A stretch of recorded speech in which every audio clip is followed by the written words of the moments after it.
Olivier Costa, bonjour. Votre nouvel ouvrage vient de paraître aux presses de Sciences Po, donc Vin et politique, ouvrage que vous avez co-écrit avec Andy Smith et Jacques de Maillard. Donc selon vous, le vin est devenu politique? C'est-à-dire, la production de vin dépend-elle du pouvoir politique? Ah bien sûr, elle a toujours dépendu du pouvoir politique, parce que le vin est un secteur de l'agriculture et de l'industrie très particulier, qui a toujours eu besoin de régulation politique. Dès les débuts de la production de vin, il y a eu des problématiques. Et pas plus maintenant qu'avant? Plus maintenant qu'avant aussi. Avant, on avait les problèmes de protection des appellations qui sont apparus très tôt, parce que très tôt, on a eu des vins contrefaits qui étaient vendus sous de fausses appellations. Donc très rapidement, il y a eu cette volonté de protéger les noms et de gérer les patrimoines collectifs que sont les appellations. Aujourd'hui, c'est une filière qui a toujours besoin de beaucoup de régulation parce qu'on reste dans les mêmes problématiques. Se protéger vis-à-vis de la concurrence internationale et gérer les patrimoines communs que constituent les appellations. Par exemple, quand vous êtes un producteur de vin dans le Bordelais, l'appellation Bordeaux est quelque chose que vous partagez avec tous les autres producteurs. Il faut la protéger vis-à-vis de la concurrence, il faut s'entendre un petit peu sur la manière dont on va faire le vin, il faut essayer d'améliorer la qualité de ce vin collectif, car si des gens font du très mauvais Bordeaux, les gens n'achèteront plus de Bordeaux. Il faut aussi gérer tout ce qui concerne la communication politique sur ce vin. Donc, c'est un secteur d'activité où il y a beaucoup de régulation qui vient des autorités publiques et aussi beaucoup de régulation qui est demandée par les acteurs eux-mêmes qui ont besoin de s'autodiscipliner et d'encadrer la fabrication de leurs produits. Alors je reviens sur la première phrase de votre livre. Donc c'est une citation, un refrain qu'on entend un peu partout. Le vin français est en crise. Alors vrai ou faux?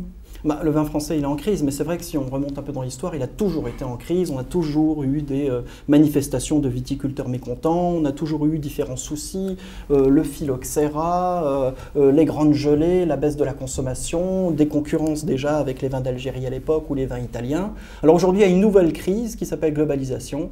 C'est le fait que le vin français est concurrencé à l'exportation sur les marchés d'exportation traditionnels. Les États-Unis, le Royaume-Uni, la Belgique sont des pays où on boit de plus en plus de vins qui viennent du Nouveau Monde, comme l'on dit, des vins américains, chiliens, néo-zélandais. Est-ce que les grands crus, nos grands crus français sont bien armés pour répondre aux vins qu'on appelle les vins du Nouveau Monde?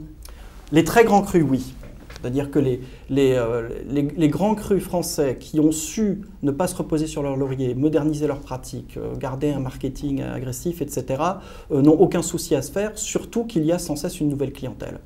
Aujourd'hui, vous avez la grande bourgeoisie russe, la grande bourgeoisie chinoise, indienne. Ce sont de nouveaux consommateurs pour les vins de très haut de gamme, dont les prix flambent chaque année un peu plus. Aujourd'hui, il y a beaucoup de vins dans le Bordelais qui se vendent à 1 000 € la bouteille dès l'année de production. Pour qui, et donc les bourgeois russes, par exemple, pour qui le Made in France est très important? Le Made in France, et puis voilà, tous les attributs de la richesse, les grandes marques, et donc les plus grands crus du Bordelais ou de la Bourgogne sont assimilés à ces grandes marques, étant donné qu'ils ont cette réputation. Et puis il y a une espèce de standardisation des comportements des ultra-riches qui vont aller tous manger la même chose, tous boire la même chose, et donc se mettre au vin de très haute gamme.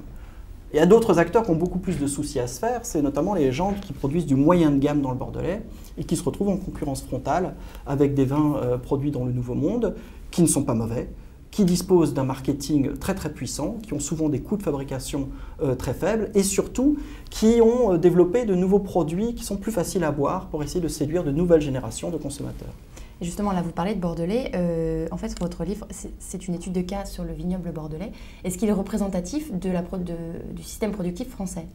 Non, parce que, comment dire, il y a autant de systèmes productifs qu'il y a d'appelations, et même dans le Bordelais, on a 57 appellations, et chacune a son propre mode de fonctionnement, son propre positionnement dans la gamme des vins, etc. etc. Alors pourquoi avoir choisi donc le vignoble bordelais? On est tous trois de Bordeaux, et le vin de Bordeaux est un vin qui existe depuis très longtemps. C'est la région viticole dans laquelle sont apparues les premières réglementations des appellations, etc.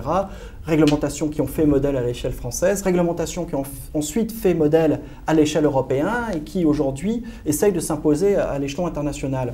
Donc le Bordeaux, en tant qu'aire historique de fabrication de vins très connus, qui ont joué un rôle important dans la définition de ce que c'est le vin, dans la définition des manières dont on contrôle les appellations, réglemente la profession, était un bon cas d'étude pour analyser. Et de l'identité vinicole française aussi ou...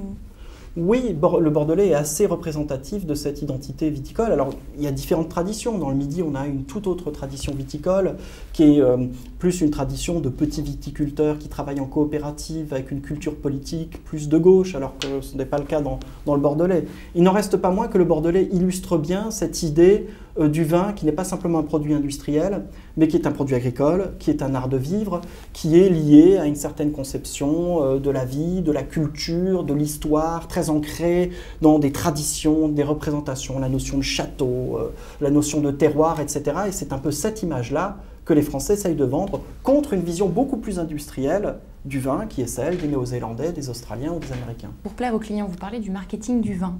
C'est un marketing assez particulier, on pense, qui rentre en conflit avec la politique de santé publique. Je pense par exemple aux pictogrammes de femmes enceintes qui ont été mis récemment sur toutes les bouteilles d'alcool. Est-ce qu'il n'est pas difficile de faire du marketing pour une boisson alcoolisée? Bon, alors pour le vin. On a depuis le début des années 90 la loi E20 qui contraint beaucoup les conditions dans lesquelles on peut faire de la publicité sur le vin. Et il est clair que la filière a très très mal réagi à cette loi E20. Il n'en reste pas moins qu'il reste des possibilités de faire de la publicité sur le vin et que pendant très longtemps, la loi E20 a été un peu le bouc émissaire d'une filière en crise. On estimait que toutes les difficultés de la filière provenaient de la loi E20, ce qui à mon sens est faux, parce qu'il y a des possibilités de communiquer sur le vin et surtout parce que, par exemple en France, les règles de communication sur le vin sont les mêmes pour les vins étrangers aussi. Donc le marketing, ce n'est pas simplement la possibilité de pouvoir faire de la publicité à la télé ou ailleurs. Le marketing aussi, c'est une façon de présenter son vin, de le conditionner, de s'adresser à un client. Et le bordelais a des problèmes de ce point de vue-là, puisque le bordelais s'adresse à des clients experts. On a 57 appellations dans le bordelais, on a 30 000 noms de châteaux. Il est extraordinairement difficile pour le consommateur moyen de s'y retrouver dans cette jungle d'appellations et de noms de vin, parce qu'un jour il va acheter une bouteille, elle va être bonne, mais 15 jours après il ne la retrouvera plus. Les choses sont trop compliquées. Pour finir, une question sur les vins, le vin et les politiques. Est-ce qu'il y a des vins de gauche et des vins de droite ? Oui, il y a des vins de gauche et il y a des vins de droite. Historiquement, on a par exemple le Midi viticole qui est une forte tradition syndicale, un fort attachement au Parti communiste et avec des modes d'action qui sont de l'ordre de la manifestation. Il y a toute une historiographie des manifestations violentes dans le Midi, des échauffourées, il y a eu des morts. Ça reste quelque chose qui est cultivé aujourd'hui encore par le vigneron coopérant dans le Midi. À l'inverse, on a la tradition, par exemple bordelaise ou en Bourgogne, du viticulteur beaucoup plus de droite qui se défie et se méfie de l'État, qui a cette espèce de discours anti-étatique qu'on nous laisse donc faire. Nous faisons les meilleurs vins du monde, on n'a pas besoin de l'État pour s'occuper de tout ça. Et si seulement on nous lâchait avec les taxes, les accises, la loi E20, etc., tout irait pour le mieux dans le meilleur des mondes. Donc on a des approches très contrastées dans le rapport au pouvoir public et dans ce qu'attendent finalement les acteurs des pouvoirs publics.